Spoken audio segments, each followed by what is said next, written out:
Selamat datang di Cahaya Bagi Negeri, edisi spesial Tahun Baru. Spesial sekali karena narasumber kita adalah Pastor Marcel Saerang.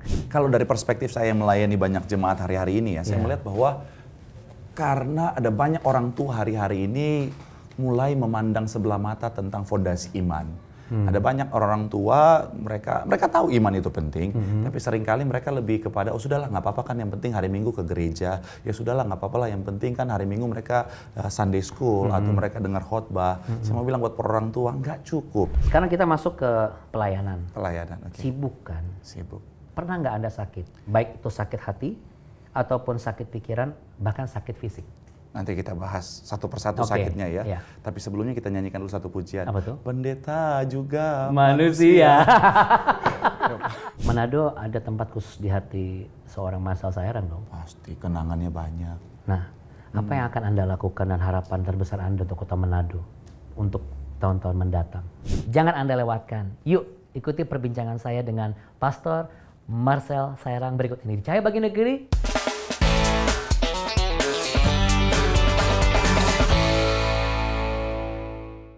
Marcel apa kepanjangannya? Marcel Saerang. Saerang. Saerang itu Saerang. Saerang. Berarti Manado. Manado. Kayak pangana PK Barjo. Oh, bisa juga bahasa Manado ya?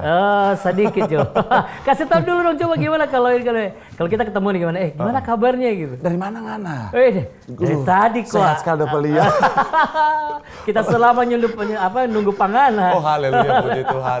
Sukacita sekali bisa ketemu dengan brother Pastor Andi. Senang sekali. Bro. Hai. Manado, masih ingat nggak dulu masih kecil tuh ngapain? Kalau di Manado pastinya pada saat apa dulu nih? Natal? Masa kecil, jangan Natal dulu tentang pendeta. Oh iya, karena lagi suasana Natal. Lagi banyak undangan Natal. Oh iya, pasti sibuk banget ya.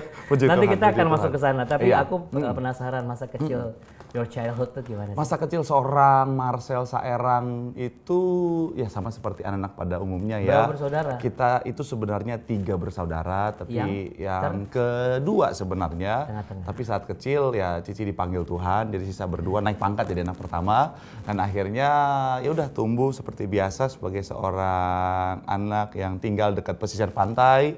Sangat suka pantai ya. Nggak percaya nih, nggak ada yang percaya ini semua. Oh iya, ini anak pantai banget nih. Kalau anak pantai itu nggak ada yang seputih Anda soalnya. Waduh Tuhan.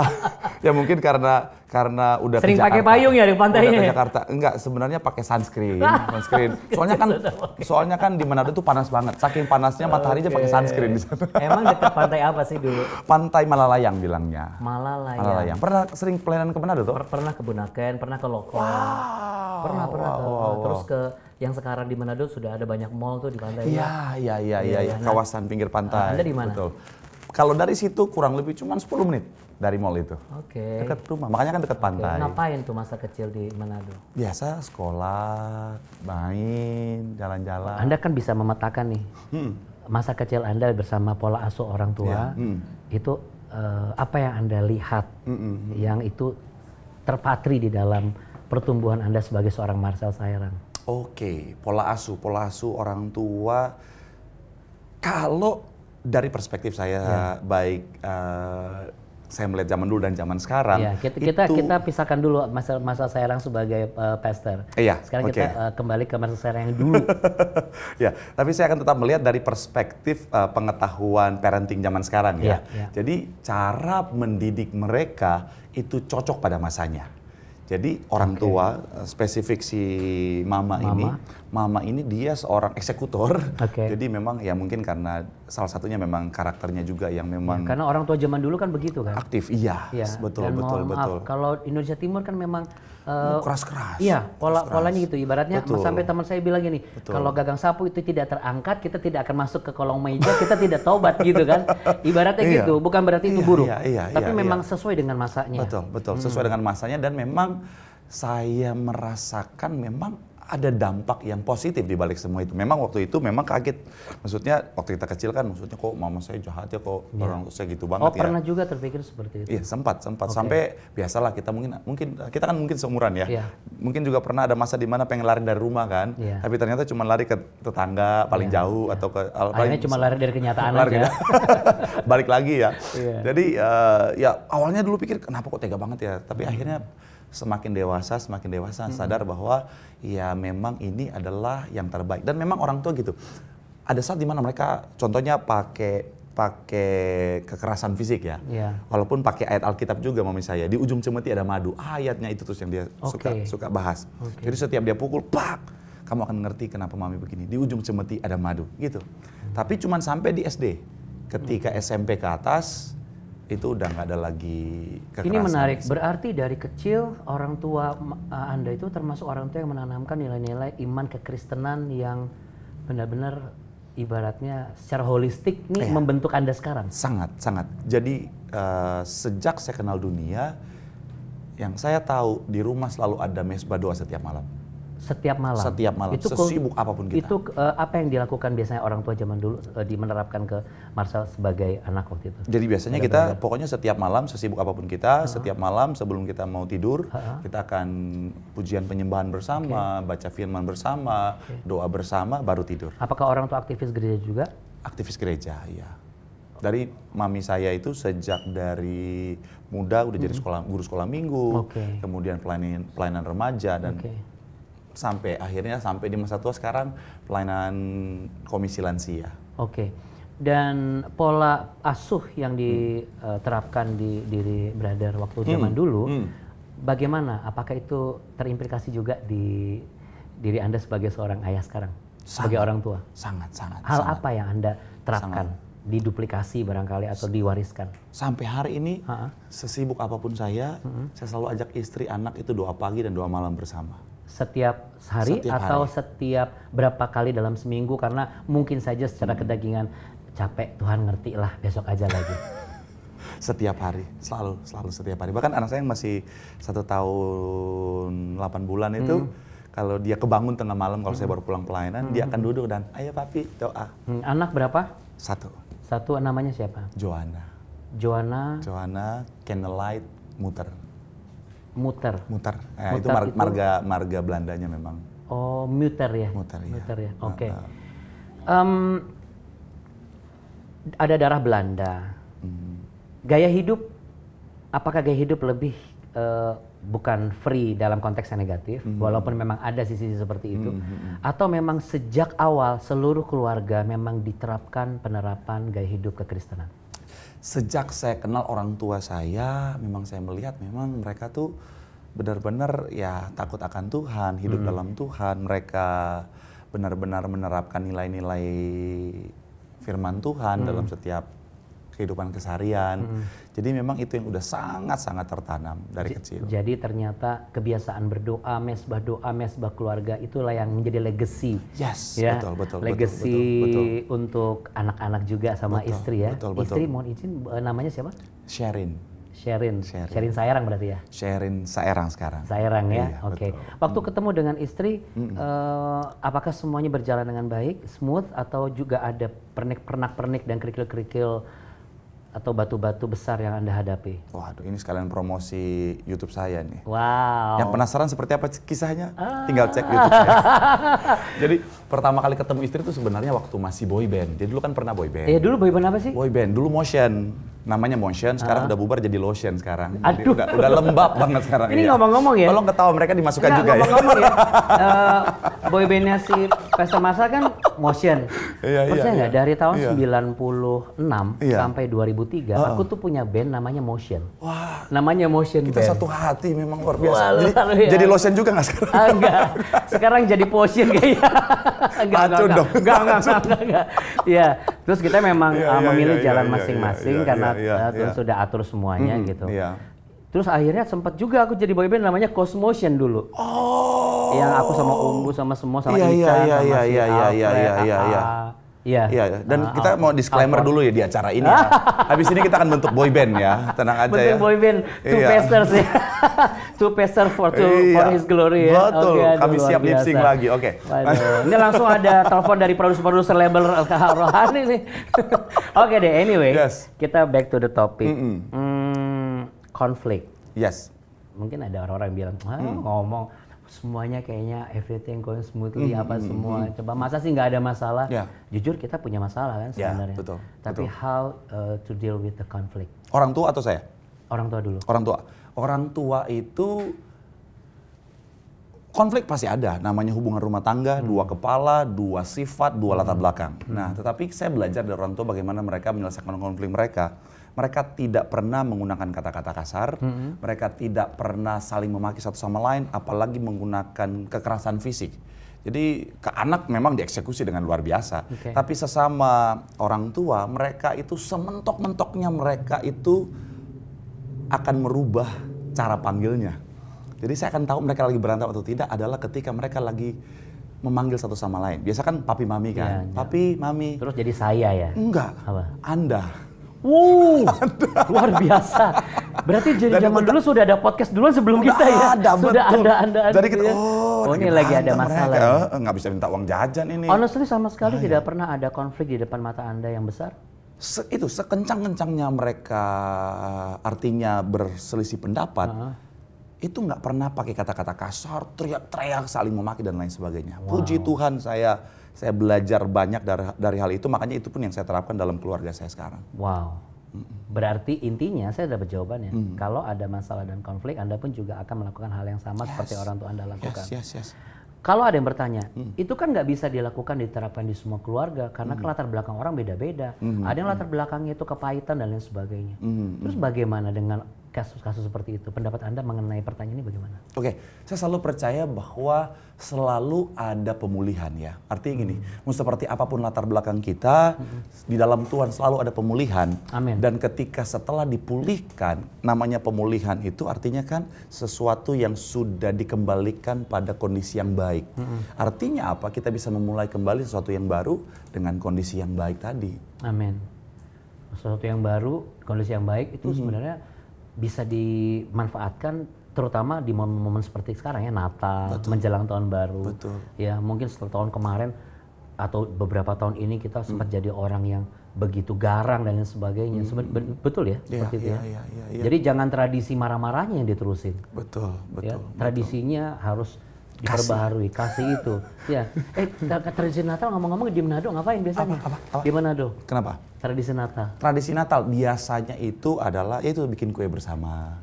Dan kue ya bersama. jujur ya, maksudnya di antara tetangga-tetangga kayaknya keluarga kita yang paling kurang talentanya dalam bikin kue. Oh, karena? Karena ya memang mungkin orang tua kurang bisa bikin kue ya.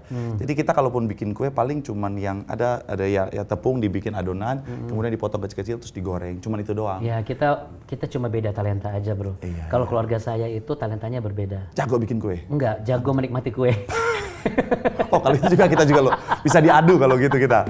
Haleluya. Waduh. Ini tapi kalau yang secara spesifik kan mungkin teman-teman dari provinsi lain penasaran. Emang kalau saudara Manado tuh ngerayain Natal tuh semeriah apa sih? Menarik apa gitu? Kalau misalnya, kalau misalnya Manado itu sebenarnya ya mungkin karena memang itu adalah salah satu daerah yang mayoritas Kristen, jadi hampir semua merayakan Natal. Biasanya dari sejak saya kecil itu seingat saya dari bulan endingnya sudah ada itu udah Natal. Berarti start from September. Udah rasa itu udah Natal. gaungnya udah berasa. Itu kan angkot-angkot di Manado kan pada pakai sound system yang full kan. Itu lagu Natal sudah berkumandang. Jadi udah ting ding ding ting ding ding. Itu udah terus. Oh iya. Sampai di Desember. Sampai Desember. Makanya kasihan tuh. Kalau di daerah-daerah lain mohon maaf babinya stres tuh baru bulan Desember. Mereka dari September. Ini sudah waktunya. Udah ting ding Tuhan. Ajal kami begitu sudah dekat. Cepat. Yang unik biasanya merangkai pohon Natal. Itu sudah menjadi kebiasaan nggak dari dulu? Kalau merangkai pohon Natal iya di rumah-rumah. Jadi kalau di keluarga saya juga seperti yang saya bilang tadi bulan September tuh sudah terasa suasana Natal. Jadi biasa kita akan mulai memasang merangkai pohon Natal itu di bulan September.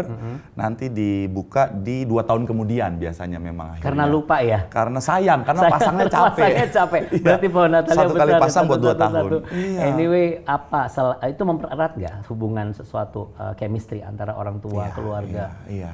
Ada tukar-tukar kado nggak? Jadi tukar-tukar kado ya kadang-kadang ada, kadang-kadang enggak.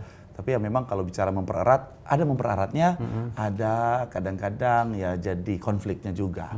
Buat siapa yang mau pasang bintang pas di atasnya itu. Oh, gitu ya. rebutan semua ya, semua pengen. Selain merangkai pohon Natal, suasana Natal yang begitu meriah, hal apa yang menurut Anda itu ini hal yang sangat esensial untuk bisa mempererat hubungan antara orang tua dan anak, dan ini harus ada nih sebenarnya di setiap keluarga, khususnya untuk setiap orang tua dalam menjalankan tanggung jawab mereka sebagai parent? Iya, sebenarnya kalau menurut saya tuh pada saat momen Natal adalah itu tadi ibadah bersama, kemudian hadir di acara-acara Natal bersama.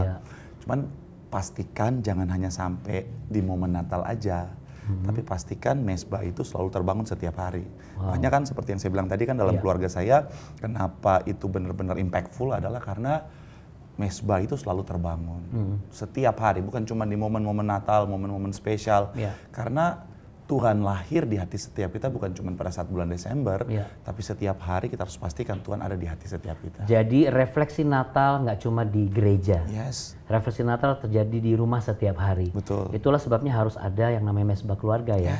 Untuk memaintain setiap kehidupan kita itu sudah benar nggak sesuai dengan kebenaran firman, sebagai orang tua, sebagai anak. Tapi orang tua kan sibuk, Anda juga sibuk. Itu pasti diajak semua. Kalau waktu zaman dulu orang tua pelayanan, Anda juga diajak juga. Kalau zaman dulu biasa sesibuk-sibuknya orang tua, mereka tetap akan punya waktu buat keluarga. Dan orang tua kan itu tipikal yang 9 to 5 kan. Jadi setiap sore ke malam tuh mereka akan quality time bareng anak-anak. Itu di Manado sampai kapan? Sampai tahun berapa? Tahun 2007. 2008 berarti sudah di Jakarta. Sudah di Jakarta. 2007 udah di Jakarta. Tradisi itu masih terjadi? Ya karena sudah merantau ya paling jarak jauh. Oh berarti Anda tinggal sendiri? Tinggal sendirian, merantau, ngekos di Jakarta. Nah itu kan sebenarnya suatu tradisi yang memang biasa dilakukan bertahun-tahun, bahkan dikatakan puluhan tahun. Ibaratnya sudah menjadi habitnya kita. Merasa sempat kehilangan nggak? Sangat. Itu saya sampai bela-belain beli pohon Natal kecil buat supaya saya bisa merasakan suasana yang sama walaupun nggak bersama orang tua. Manado ada tempat khusus di hati seorang Marcel Saerang dong? Pasti, kenangannya banyak. Nah, apa yang akan Anda lakukan dan harapan terbesar Anda untuk kota Manado untuk tahun-tahun mendatang? Tahun mendatang, saya spesifik contohnya ke generasi muda ya. Saya sangat punya pengharapan supaya generasi muda di Manado semakin kuat dalam iman, semakin kuat dalam Tuhan. Karena tantangan generasi muda hari-hari kan nggak gampang.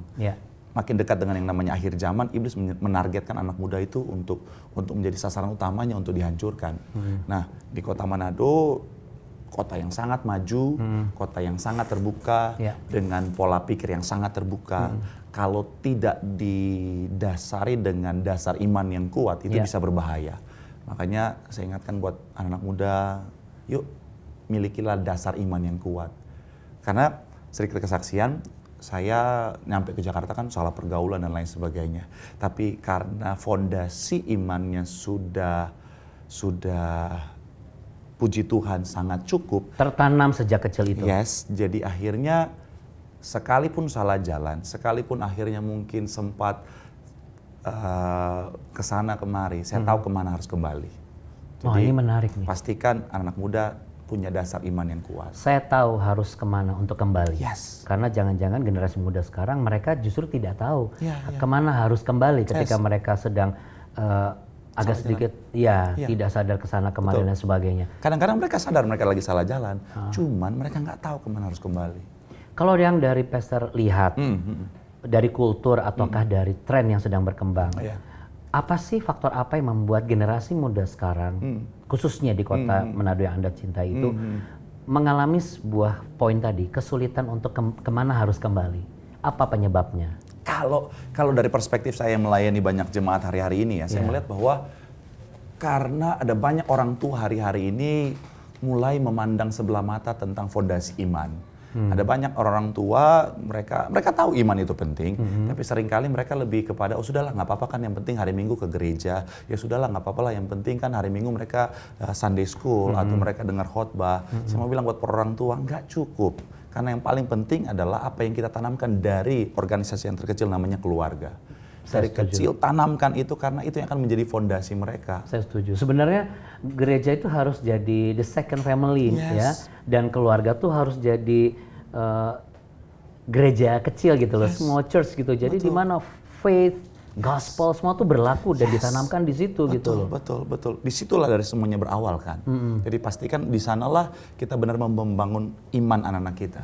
Sebelum saya lanjutkan perbincangan saya dengan narasumber kita, Pastor Marcel Sairang, saya mengajak Anda untuk menyaksikan dulu nih tayangan video mengenai dampak pelayanan kemanusiaan yang dilakukan oleh Cahaya Bagi Negeri, tim dari CBN. Seperti apa? Berikut videonya. Perkenalkan, nama saya Yusti, umur 11 tahun, tempat tinggal Fatuoni Dusun 3. Bayangkan, setiap hari Yusti harus berjalan jauh ke pinggiran desa Ekateta Dusun 3 Fatuoni untuk mengambil air di mata air. Dia bahkan harus 2 kali pergi ambil air di pagi hari maupun di sore hari. Pagi jam 5 tuh sudah bangun untuk pergi timba air, kalau untuk pulang mandi ke sekolah. Kalau sore-sore timba air untuk cuci piring, bisa kasih mandi Adi, bisa pakai kasih masak. Saya dulu sering mengeluh ke mama, bilang mama tidak kuat lagi untuk timba air. Jawabnya mama tidak apa-apa, berhenti nanti mama lanjut timbanya. Namun air yang digunakan pun terkadang membawa penyakit bagi Yusti. Waktu itu saya sering minum air itu, sering perut saya sakit, sering gatal-gatal. Untungnya ada bidang yang terdekat di sini memberikan kami obat atau juga salak. Iya, mama bersih, tapi seringnya kan ada ulat-ulat yang jatuh dari atas pohon masuk ke dalam baknya. Jadi kita mandi, kita pakai minum, tetap badan kita tetap gatal dan perutnya sakit. Dulu saya juga pernah berdoa ingin mempunyai air yang dekat di depan rumah. Kemudian, Ober Berkat Indonesia datang ke desa ini dan membuat sumur bor serta membangun tempat penampungan air yang bisa digunakan oleh masyarakat seluruh desa, termasuk Yusti.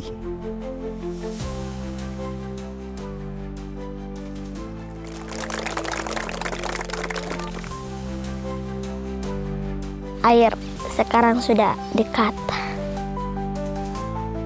Rasanya senang banget karena sekarang tidak perlu jalan cukup jauh untuk mendapatkan air bersih. Jadi saya bilang terima kasih Tuhan karena sudah menjawab doa saya. Terima kasih Ober Berkat karena sumber airnya sudah dekat, isnen akan kita koke. Apa yang baru saja kita saksikan adalah bentuk nyata pelayanan kemanusiaan Cahaya Bagi Negeri, yaitu Ober Berkat Indonesia untuk semua daerah-daerah yang ada di seluruh pelosok negeri ini. Salah satunya adalah seperti Yusti yang membutuhkan sumber air. Masih banyak masalah-masalah lain harus mendapatkan jawaban dan penanganan secara nyata. Tentu kami nggak bisa melakukan ini sendirian. Kami butuh partner, kami butuh mitra. Dan Anda bisa menjadi mitra kami. Caranya sangat mudah. Anda tinggal scan QR Code, lalu kemudian Anda donasikan setiap apa yang Anda rindukan untuk menjadi berkat melalui taburan Anda, yaitu di e-wallet Anda. Atau Anda bisa hubungi langsung, kunjungi donasi.jawaban.com. Karena setiap donasi kita akan menjadi bentuk nyata pelayanan kemanusiaan bagi saudara-saudara kita yang membutuhkan pertolongan. Terima kasih sudah menjadi mitra kami, dan terima kasih sudah menjadi jawaban bagi mereka yang membutuhkan. Tuhan Yesus memberkati Anda semua. Kalau saya mulai menyambungkan lagi ya, benang merahnya itu sebenarnya adalah back to family lagi ya. Yes, betul. Tempat di mana semua berawal kan. Everything started from the family. Yes. Tempat yang paling aman untuk mengajar, bukan menghajar ya, Yeah. mengajar. Mengajar, juga, ya, mengajar untuk dengan, mengajar juga kan. Dengan kasih. Iya, yang ku kasih, ku tegur dan ku hajar. Dan ku hajar. Itu ayat yang mami saya paling suka itu, bagian hajarnya. Tapi kan di ujung pengajaran itu ada Tujuan madu baik, ya, betul. dari batu karang ya. Haleluya. Nggak pernah madu dari bunga apa mawar, madu dari batu karang. Berarti emang harus dibalik kerasnya hidup ada satu rasa yang manis. Amin. Apa yang bisa Anda sampaikan atau Anda simpulkan?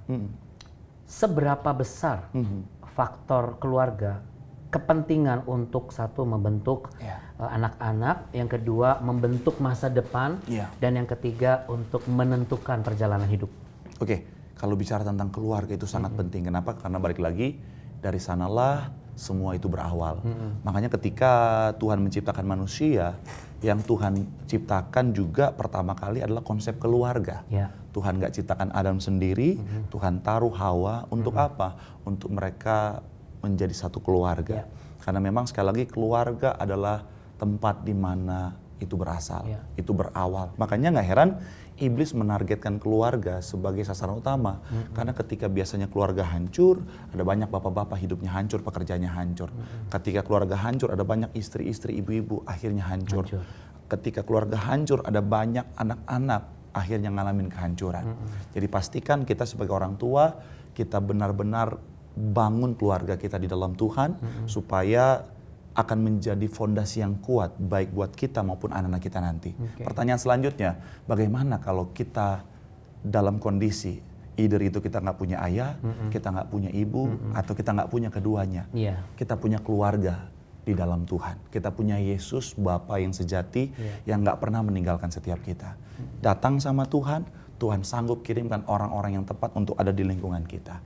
Dan di dalam Tuhan memang kasih Bapa yang sejati bisa kita rasakan. Seperti apa contohnya, Bro? Bapa di dunia, sesempurna apapun dia, tetap punya keterbatasan. Tetapi kalau bicara tentang Bapa di sorga, itu benar-benar kasih yang sempurna. Selalu ada dalam setiap langkah kita. Saya dalam perantauan, orang tua saya jauh di sana. Saya nggak bisa merasakan kasih ayah dan ibu secara langsung. Tetapi kasih Bapa selalu ada buat saya. Makanya di dalam titik terendah itu, kasih Bapa lah yang memulihkan saya. Karena saya tahu bahwa di saat semua orang ninggalin saya, ada Bapa yang selalu datang dengan tangan terbuka untuk apa menyambut saya. Masalahnya kitanya yang enggan untuk datang kepada dia, gitu kan masalahnya kan? Kadang-kadang kan kita enggan, entah karena kita ngerasa nggak layak, atau kita belum kenal. Kalau kita belum kenal kasih Bapa, padahal itu tempat yang terbaik untuk menerima pemulihan. Banyak kan anak-anak muda zaman sekarang mereka mencoba cari yang lain, cari A, B, C, dan D dan lain sebagainya. Sampai akhirnya mereka gagal, baru mereka cari kasih Bapa. Waktu mau jadi ayah, jadi seorang bapak, sempat dibayang-bayangi rasa kegagalan nggak? Atau takut gagal untuk menjadi seorang bapak? Puji Tuhan, karena fondasi Alkitabnya sudah kuat, cukup mumpuni ya. Saya nggak bisa bilang kuat juga, nanti dibilang sombong banget di pendeta. Enggak lah. tapi harus kuat dong, Bro. Kita harus bicara sesuatu yang objektif. Karena kan kebenaran firman Tuhan kan kita tahu itu sesuatu yang absolut, nggak bisa berubah. Berarti kalau dia itu pondasinya kuat, solid, nggak bisa dibohongi, itu emang harus ada dalam kehidupan setiap keluarga Kristen. Betul, itu memang sangat penting. Nah, karena si fondasi imannya sudah ada, udah solid lah ya, sudah ya cukup kuat. Akhirnya ketika akan menjadi ayah pun sama sekali nggak ada ketakutan. Kenapa? Karena saya sudah banyak pengalaman iman bagaimana Tuhan menjaga, melindungi, memelihara saya. Dan saya percaya kalau Tuhan menjaga saya, maka anak-anak saya juga pasti dijaga sama Tuhan. Karena kita kan manusia terbatas, kita nggak bisa jaga 100%. Tapi kalau kita taruh di tangan Tuhan, penyertaannya, pelindungannya pasti sempurna. Waktu menjaga newborn baby, itu lagi sibuk pelayanan nggak? Lagi sangat sibuk pelayanan. Apa yang Anda lakukan dan bagaimana Anda membagi waktu antara pelayanan sibuk lalu juga harus menjaga istri yang sedang mau melahirkan waktu itu? Ini satu kunci ya, satu kunci yang memang perlu untuk dikasih edukasi ke semua calon ayah. Iya, karena kan udah kamu diem dulu deh, aku juga gini kan buat kamu juga. Betul, ya betul, kan betul, gitu. betul. Jadi ada satu kunci namanya the power of mertua. Jadi baik-baikinlah mertuamu, dia akan membantu untuk mengurus anak. TPM, the power of mertua ya. Haleluya. Iya. Akhirnya puji Tuhan aman, mertua bantu, tolong. Dan kan gini, kita kan waktu baru pertama kali jadi ayah itu kan mau gendong aja takut. Iya. Tapi mertua yang kasih edukasi. Sebentar, berarti hubungan Anda dengan mertua sangat baik? Sangat baik. Saya sampai belajar bahasa Sunda supaya saya tahu kalau mertua saya ngomongin saya atau tidak. Seketik bisa. Jadi nggak perlu harus tekan subtitle ya? Iya betul. Takutnya kita ngomongin kita nggak tahu. Salah kamusnya ya. Kita sampai belajar bahasa Sunda. Iya. Untuk menerapkan kasih Bapa kepada anak Anda yang baru lahir. Iya. Apa yang Anda persiapkan? Sebenarnya ya jujur ya, karena sudah lahir dan dibesarkan dalam keluarga yang takut akan Tuhan, sudah dikasih fondasi Alkitab, firman Tuhan. Mesbah doa setiap Mesbah hari. doa setiap Jadi yang hari. Anda lakukan adalah Melanjutkan apa yang sudah saya terima. Karena saya udah ngerasain betapa besar dampaknya. sekarang berapa usianya? Sekarang 17 tahun? 17 tahun.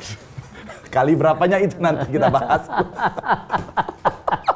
Enggak, bukan usia Dan semua bro. pertanyaan ini Bukan yang saya usia nggak bro. terima, Enggak, saya nggak usia terima. anak, usia anak, Oh, usia soal anak, usia anak, usia anak. anak, mau 2 tahun. Mau 2 tahun. Mau 2 tahun. Ini yang jadi pertanyaan aku nih. Kalau ada yang nanya gini, emang ada tanda-tanda ajaib kalau anak itu dibangun mesbah doa setiap hari? Tanda-tandanya apa? Tadi kan Bro sempat cerita. Terus cerita tuh. Yes. Waktu siapa? Johanna. Yohana itu ngomong apa tadi? Iya, kalau Yang dia pas saya bangun pulang. doa papi. Nah itu gimana? Bisa ceritain nggak momen itu? Itu terjadi setiap malam, setiap hari. Oke. Jadi Kan masih kecil tuh. Iya. Berarti dari kecil memang dari sebelum lahir sudah bawa bangun mesbah doa, sampai Yohana lahir bangun mesbah doa terus. betul, sampai bayi juga dia juga ada di samping Anda juga kita doa sama-sama gitu betul, terus ya.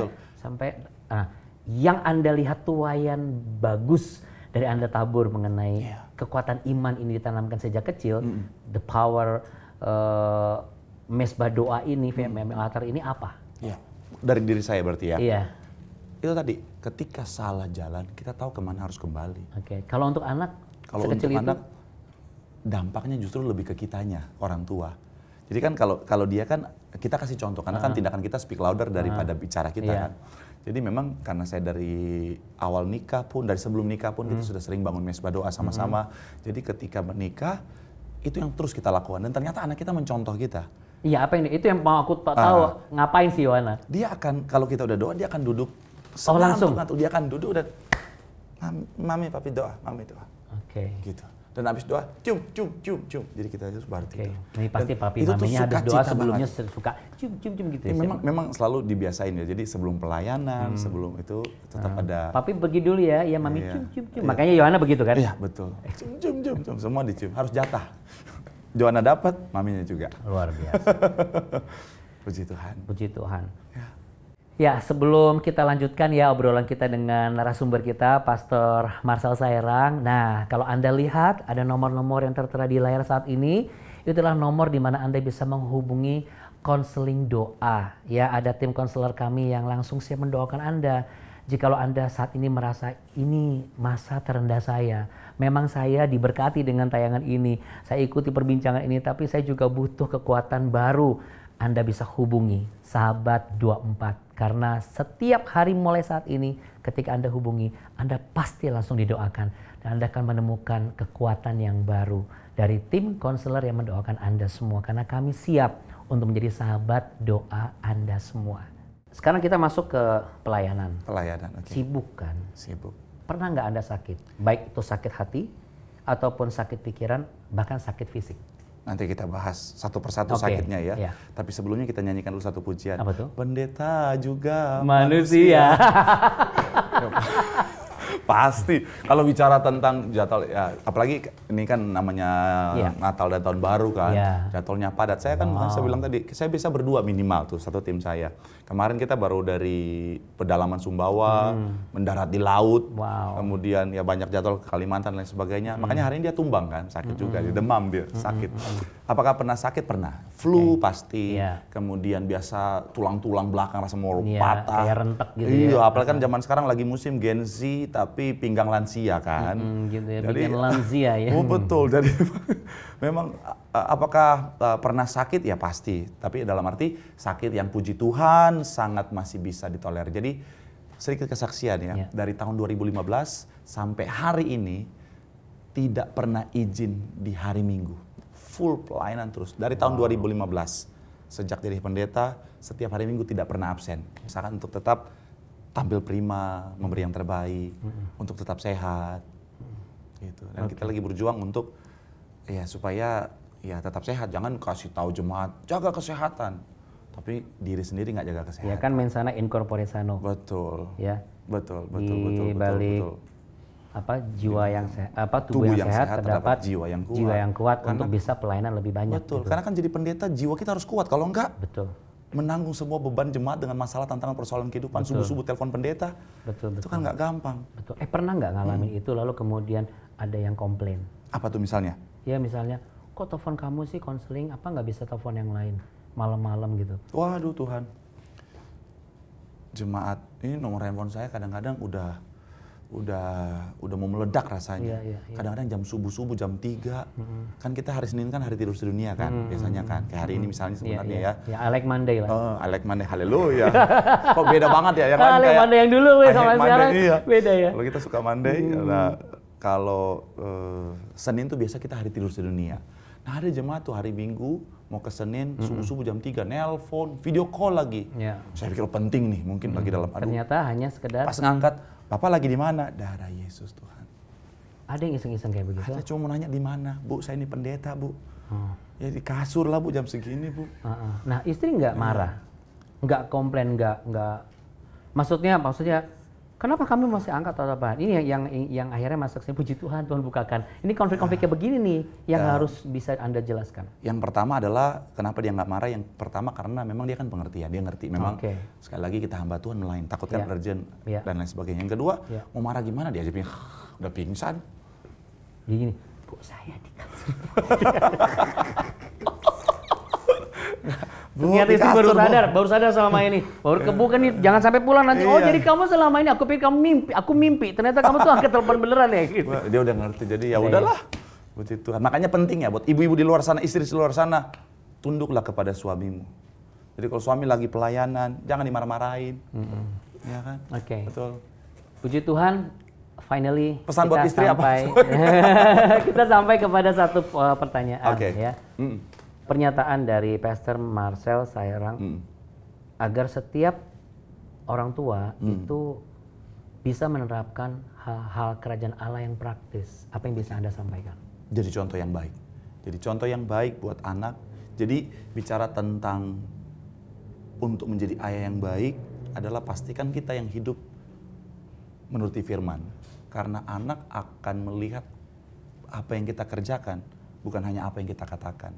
Jadi pastikan kita jangan cuma sampai jadi orang Kristen yang cuma paham firman, tapi harus menghidupi firman, supaya itu akan menjadi fondasi bagi anak-anak kita supaya hidup sesuai dengan firman.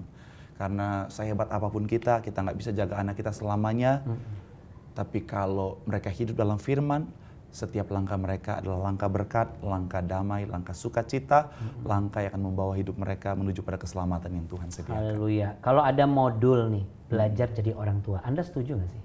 Sangat setuju. Kenapa? Karena setiap orang perlu belajar untuk jadi orang tua yang baik. Saya pun senang baca buku parenting, senang belajar bagaimana tokoh-tokoh Alkitab dalam menjadi orang tua yang baik. Ya, supaya kita bisa belajar. Tahun baru, last but not least. Yes. Apa yang Anda harapkan di tahun baru? Hidup untuk semakin jadi lebih berkat, jadi berkat lagi bagi banyak orang. Tuhan sudah percayakan sampai hari ini. Saya mau Tuhan kalau boleh perbesar lagi kapasitas ini, pakai lagi lebih lagi supaya lebih banyak lagi jiwa yang boleh diberkati. Ada insight sesuatu yang Roh Kudus taruh di hatimu untuk Anda sampaikan mungkin buat pemirsa Cahaya Bagi Negeri di momen Natal dan Tahun Baru ini, silakan. Baik untuk para orang tua termasuk juga anak-anak, keluarga, silakan. Buat yang menyaksikan, bukan kebetulan Anda menyaksikan ini, tapi ada rancangan Tuhan, ada kasih Tuhan yang Tuhan mau sampaikan. Bahwa apapun masalah tantanganmu hari ini, jangan menyerah, karena semuanya untuk kebaikan. Dan kamu kuat untuk terus melangkah sampai akhir. Ingat baik, segala perkara dapat kita tanggung dalam Tuhan yang memberikan kekuatan. God bless you. Pastor, pengen banget bisa ngobrol lebih dalam, lebih banyak lagi. Hopefully one day kita bisa satu panggung gereja dalam ladang pekerjaan Tuhan. Amin. Pembicaraan ini sangat-sangat menjadi berkat Natal dan Tahun Baru yang akan membawa kita sama-sama masuk ke destininya Tuhan yang lebih lagi. Doa kami semua dari kru Cahaya Bagi Negeri, tentu salam sayang hormat kami untuk istri dan juga anak yaitu Yohana. Salam hormat dan salam kagum kami untuk orang tua Anda di Manado dan sekeluarga besar. Juga salam salut untuk Bapak Ibu Gembala Anda yang sudah Tuhan pertemukan sehingga Anda bisa ada sampai hari ini. Itu semua Anda benar anugerah Tuhan. Amin. Ya, kebenaran firman Tuhan adalah kebenaran yang absolut, kebenaran yang hakiki. Kebenaran hierarkinya adalah memberikan sebuah jaminan masa depan. Kalau itu kita tanamkan di dalam keluarga kita, maka harus ada mesbah keluarga di sana. Setiap orang tua harus mau belajar kembali mengenai pengetahuan akan firman Tuhan. Harus mau untuk mengalokasikan waktu agar selalu ada waktu dan kesempatan bagi istri, suami, dan anak-anak. Sehingga mesbah keluarga atau mesbah doa menjadi gaya hidup keluarga Kristen yang benar dan memberikan masa depan yang penuh harapan. Tentu kita tidak mau anak-anak kita menjadi generasi yang tidak mengenal Tuhan. Saya percaya sebagaimana tertulis dalam kitab suci di Yesaya pasal 61 ayat 10 bahwa engkau akan menjadi keturunan yang diberkati oleh Tuhan. Dan kalau ini bisa kita lakukan, maka setiap orang tua tidak akan kesulitan untuk mendidik anak-anak mereka. Sebab anak-anak akan pasti menghormati dan mentaati orang tua mereka yang di dalam Tuhan. Sehingga apapun yang mereka lakukan, apapun yang mereka lanjutkan, umurnya panjang di bumi. Sebab firman Tuhan menjanjikan hal ini. Di dalam kehidupan kita, mungkin tidak semuanya lengkap dengan orang tua jasmani kita. Jangan lupa, sekalipun ayah ibumu meninggalkan engkau, firman Tuhan katakan, tetapi aku tidak akan meninggalkan engkau. Kita punya Bapa yang sangat baik. Kita punya Bapa yang perlu untuk kita kenal. Kita cukup hanya berdoa, datang kepadanya, dan belajar seluruh kebenaran firman-Nya agar kita tunduk dan taat. Sehingga setiap rencana yang ada pada Tuhan itu boleh terjadi. Yaitu rencana penuh dengan damai sejahtera, bukan kecelakaan. Untuk memberi kita hari depan yang penuh harapan. Dan harapan di tahun yang baru ini hanya boleh terjadi dan boleh terlaksana jikalau setiap keluarga kembali melaksanakan kebenaran-kebenaran firman Tuhan. Biarlah perbincangan kita dengan Pastor Marcel Sairang akan memberikan kita insight bahwa untuk menjadi orang tua, jangan malu belajar dari orang tua. Untuk menjadi anak yang benar, harus benar-benar bisa menyadari bahwa anak adalah generasi yang diharapkan untuk melanjutkan apa yang sudah diwariskan oleh orang tua. Dan tidak ada yang bisa kita wariskan selain kebenaran firman Tuhan.